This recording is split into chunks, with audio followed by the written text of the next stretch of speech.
Hi friends, welcome back to our channel know how Telugu. ఒక వారం రోజుల్లో మనకి జనరల్ ఎలక్షన్స్ అయితే రాబోతున్నాయి కదా. మరి మీ ఓటర్ కార్డు నంబర్ మీకు తెలుసా? ఎక్కడ మీ ఓటు ఉందో తెలుసా? ఏ పోలింగ్ బూత్లో మీ ఓటు ఉందో తెలుసా?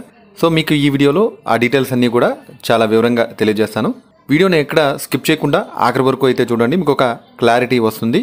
ముందుగా ఇప్పటివరకు మా ఛానల్ ఎవరైనా సబ్స్క్రైబ్ చేసుకున్నట్లయితే ప్లీజ్ సబ్స్క్రైబ్ మై ఛానల్. అలాగే మీ ఫ్రెండ్స్తో ఈ వీడియోని అయితే షేర్ చేయండి. వీలైనంత వరకు మన ఓటు యాప్ ద్వారా ఏ విధంగా చెక్ చేసుకోవాలో నేను తెలియజేస్తాను.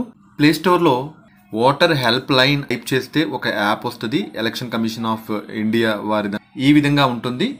నేను ఆల్రెడీ ఇన్స్టాల్ చేశాను కాబట్టి ఓపెన్ అని వచ్చింది, కానీ మీకు ఇన్స్టాల్ అనే ఆప్షన్ వస్తుందన్నమాట. ఇన్స్టాల్పై క్లిక్ చేసి డౌన్లోడ్ అయ్యాక ఓపెన్పై క్లిక్ చేస్తే యాప్ ఇంటర్ఫేస్ ఈ విధంగా ఉంటుంది. నెక్స్ట్ వెంటనే మీకు ఈ విధంగా స్క్రీన్ చూపిస్తుంది. లాగిన్ పేజ్ అనమాట. ఎటువంటి లాగిన్ అవసరం లేదు మనం ఓటు సెర్చ్ చేసుకోవడానికి. ఈ క్రింద స్కిప్ లాగిన్ పై క్లిక్ చేయండి. ఆ తర్వాత మనకి ఇక్కడ మెయిన్ ఈ పైన చూడండి, టాప్లో search your name in electoral roll, ఓటర్ల జాబితాలో మీ పేరు ఏ విధంగా సెర్చ్ చేయొచ్చు. సో దీనిపై క్లిక్ చేయండి. 4 టైప్స్ మనము మన ఓట్ని చెక్ చేసుకోవచ్చు ఆన్లైన్ ఓటర్ల జాబితా నుండి. 1 మొబైల్ నుంచి, 2 bar QR code, details, epic number.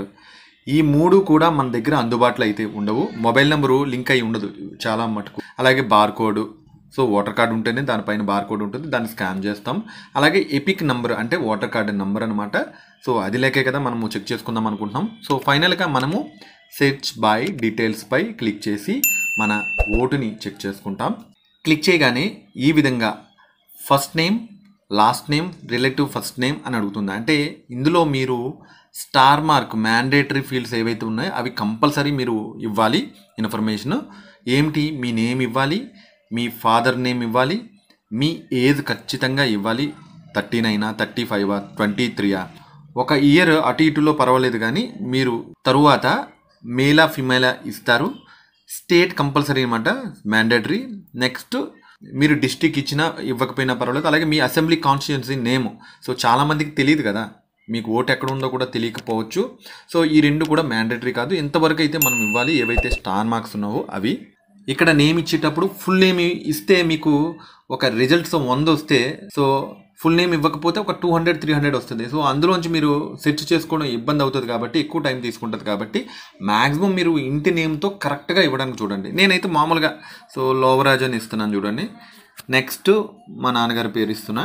Next age 35 ఇస్తున్నాను. 37 అయినా పర్లేదు, 36 అయినా పర్లేదు, 35 ఇచ్చినా కూడా ఇంచుమించు మనకు సెర్చ్ రిజల్ట్స్ అయితే వస్తాయన్నమాట.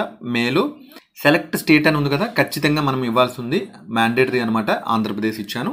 ఇక ఈ విధంగా ఇచ్చిన తర్వాత జస్ట్ సెర్చ్ పై క్లిక్ చేస్తే మొత్తం ఎన్ని వచ్చినాయి నాకు ఇక్కడ ఫౌండ్ 100 రిజల్ట్స్ వచ్చినాయి. అంటే 100 ఓటర్స్ తాలూకా డీటెయిల్స్ అన్నీ వచ్చినాయి. ఇందులో మీ నేమ్ ఎక్కడుందో ఇలా పక్కకు మూవ్ ఆన్ చేయడం ద్వారా వెతకవచ్చు. సో ఇలా ఎక్కువ వస్తున్నాయి కాబట్టి కరెక్ట్గా మీది మాత్రమే రావాలి అని అంటే ఏం చేయాలి అంటే, ఇక్కడ సెలెక్టెడ్ డిస్ట్రిక్ట్ దగ్గర మీ డిస్ట్రిక్ట్ కూడా ఇవ్వండి. సో కాకినాడ అసెంబ్లీ కాన్స్టిట్యుయెన్సీ కూడా ఇస్తే 100 రిజల్ట్స్ వచ్చినాయి కదా, మనకి ఒక 20 వస్తాయి అనమాట. సో 100లో వెతకడం కన్నా 20లో మనము సెట్ చేసుకోవడం ఈజీ కాబట్టి, సో అసెంబ్లీ కాన్స్టిట్యుయెన్సీ కూడా ఇస్తున్నాను. మీకు తెలియకపోతే ఇవ్వద్దు. సో వచ్చిన 100 కూడా మీరు టైం ఎక్కువైనా కూడా మీరు ఒక్కొక్కటి చూసుకొని మీరు సో మీదని కన్ఫర్మ్ చేసుకోవచ్చు. నేను నా అసెంబ్లీ కాన్స్టిట్యుయెన్సీ తెలుసు కాబట్టి సెర్చ్ పై క్లిక్ చేశాను.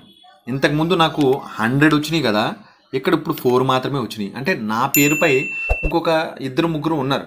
ఆ 4 పేర్లలో మీ పేరు ఏముందో అది మీరు కన్ఫర్మ్ చేసుకోవాలి. సో ఇలా మీరు చెక్ చేసుకున్న తర్వాత నా voter ID card number so ఇదనమాట. ఎందుకంటే నా డీటెయిల్స్ అన్నీ కరెక్ట్గా ఉన్నాయి. దీనిని డౌన్లోడ్ చేసుకుంటే ఇందులోనే అసెంబ్లీ కాన్స్టిట్యుయెన్సీ ఎక్కడ, పార్లమెంట్ ఎక్కడ అనేది ఇందులోనే చూపించడం జరుగుతుందన్నమాట.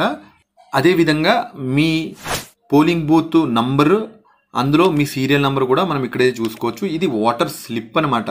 మీ ఇన్ఫర్మేషన్ తెలుసుకోవడానికి మాత్రమే దీన్ని మీరు మీ ఫోన్లో డౌన్లోడ్ చేసుకొని ఈ విధంగా మీరు ఓటర్ల జాబితాలో మీ పేరుని అయితే చెక్ చేసుకుంటారు. సో ఇలా మీరు చెక్ చేసుకున్న తర్వాత, డౌన్లోడ్ చేసుకున్న తర్వాత మీకు ఓటర్ కార్డే ఉండాల్సిన అవసరం లేదు కదా ఓటు వేయడానికి. మీ నంబర్ అయితే తెలుసుకున్నారు కాబట్టి మీరు ఆధార్ కార్డు పట్టుకెళ్ళచ్చు, పాన్ కార్డు పట్టుకెళ్ళచ్చు, ఇంకా గుర్తింపు కార్డులు వేరే ఉంటే అవి కూడా పట్టుకెళ్ళచ్చు అనమాట.